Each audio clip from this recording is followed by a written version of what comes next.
Welcome to video 2. In case you haven't watched video 1, it really isn't necessary, but it will at least help you get to know me just a little bit better if you don't know me already. But if you don't want to watch it, that's perfectly fine. In this video, we are going to talk all about emotional regulation and emotional recognition. And these two things are so incredibly important when it comes to understanding behavior in children. So if you're ready, let's begin. Emotional regulation is the awareness and understanding of one's emotions. So it's understanding their impact on behavior is then, being able to understand the ability to manage those emotions in a healthy and positive way. So emotional regulation is important because the ability to regulate helps us calm down during times of high emotional distress. It helps prevent aggression and escalation of behaviors, and it's important for mental health and positive social relationships.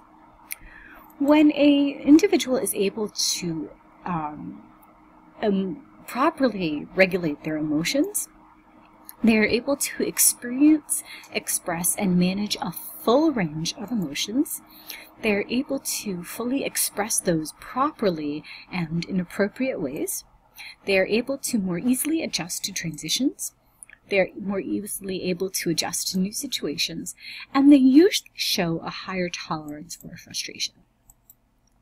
On the other hand, if a child has poor emotional regulation skills, there's a more limited range of emotions that they are able to express. They may have more difficulties coping with stressful experiences. They may have more outbursts of negative emotions, aggression, or anger, and they are usually less socially competent. Because of those emotions, they are more prone to distraction, and that may also inhibit their ability to learn properly.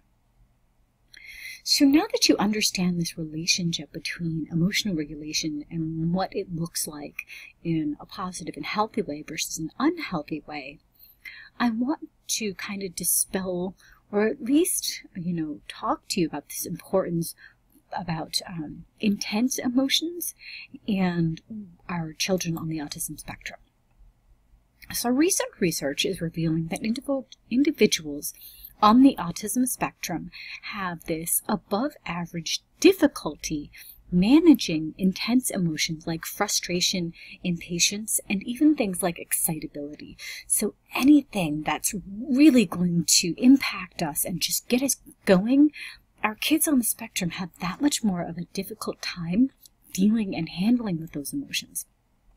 And it's because there's this brain connectivity network that carries this emotional information, and it is often constrained or congested in individuals on the autism spectrum.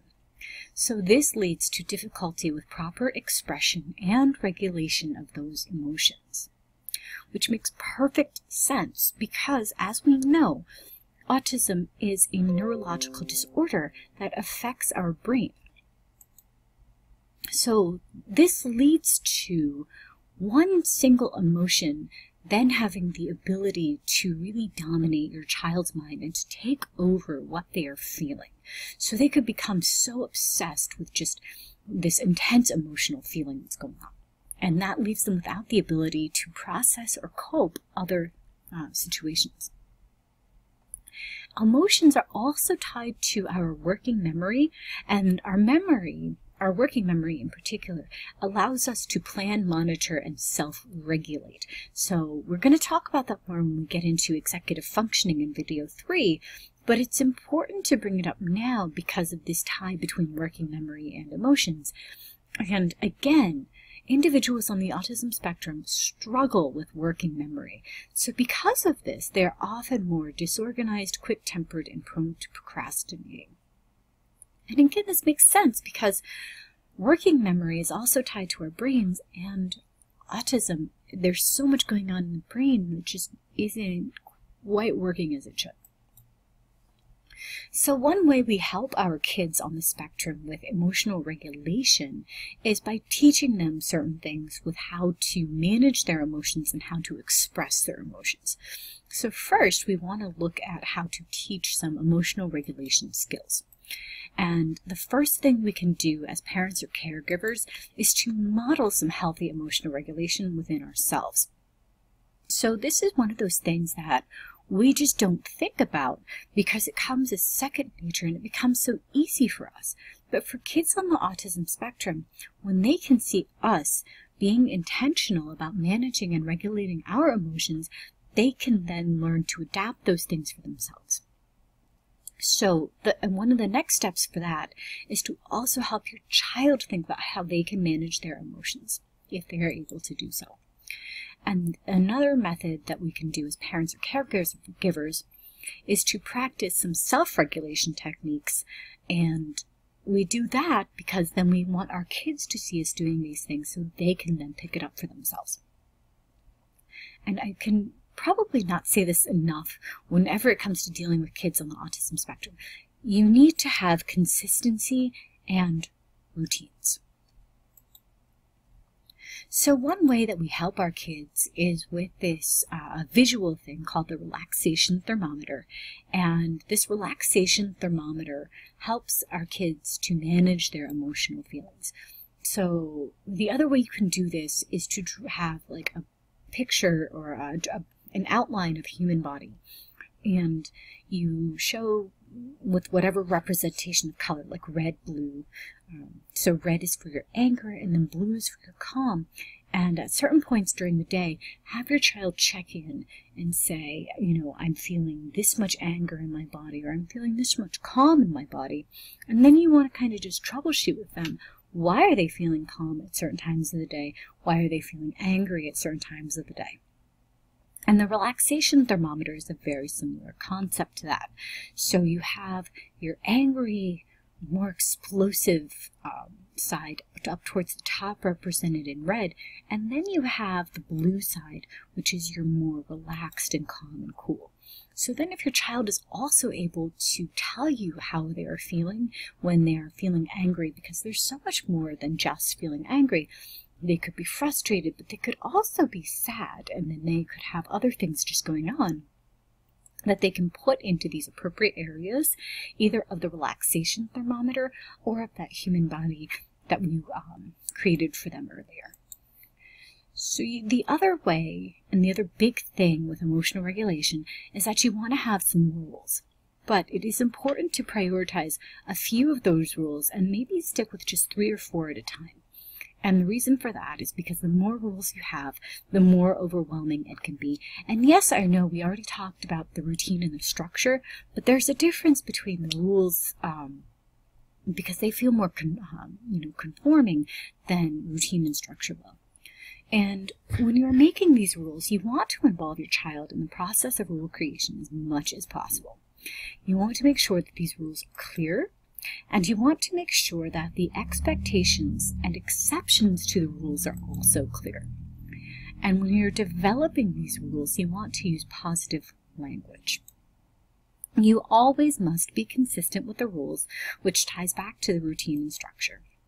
And it is absolutely okay, and in fact, I would encourage you to adapt these rules as your children grow older, because a behavior rule that was meant more or behavior or emotional rule that was meant more for a 3-year-old may not necessarily work for a teenager. And again, we cannot stress enough the importance of routine and structure when it comes to emotional regulation. And in particular, this helps with the transition between activities. So when you have this routine and structure in place, you are giving your child this sense of predictability about what's going to happen next, and that in turn brings this sense of safety and security. Routines also help support social skills, and routines also help teach your child self-control. Now, this goes hand in hand for teaching emotional regulation, and that is teaching emotional recognition, because now not only is your child able to regulate their emotions, but they are also able to put a name to those emotions. So children who have a more healthy emotional vocabulary usually engage in less destructive behavior, and they are more focused, they are less impulsive, they're usually healthier because they are able to fully express their emotions, not only in expressive ways with their expressively physical ways, but also in their vocabulary. So you begin this by talking about feelings, and you ask your child to tell you exactly how they feel. And this is so important too. As a parent, you can't be dismissive of your child's feelings and the way that they are telling you how they feel just because you're an adult. Your child knows how they feel, and you don't just want to be dismissive of that, because then you are also potentially closing the door to the open communication. So validate their feelings and find opportunities to reflect and talk about the feelings at all times. One of the ways we do that is by paying attention to what's going on around you, whether that's in books that you read or in TV shows that you watch or in movies, and use those as kind of jumping off points to say, well, how do you think that made so-and-so feel? So you want to actively start this process as soon as your child is able to do so. And another way that we teach this emotional expressiveness and emotional recognition is with songs and games. And one of the most familiar ways that we all know is the song, If You're Happy and You Know It. So that tells us, your face will surely show it. So you can show, someone smiling. You can also use this for someone who's sad, or if they're mad, or if they're scared.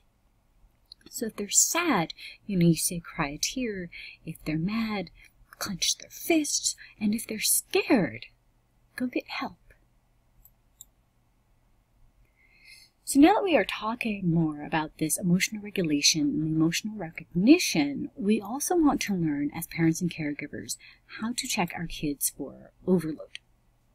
And the way that we do that is that we are first trying to identify where they are in terms of being able to regulate and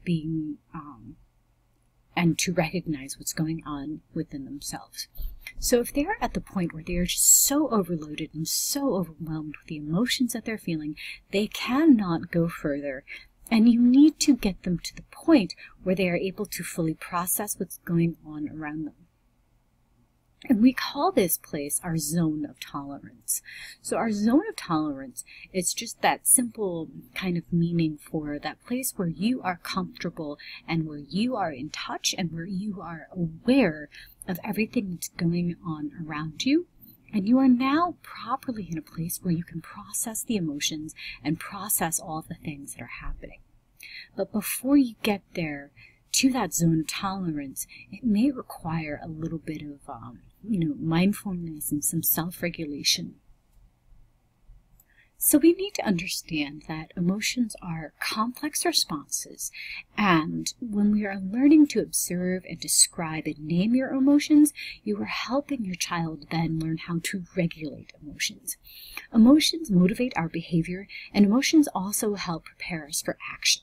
So when it comes to teaching emotions, we also want to know some alternative words for that emotion and how to express that emotion.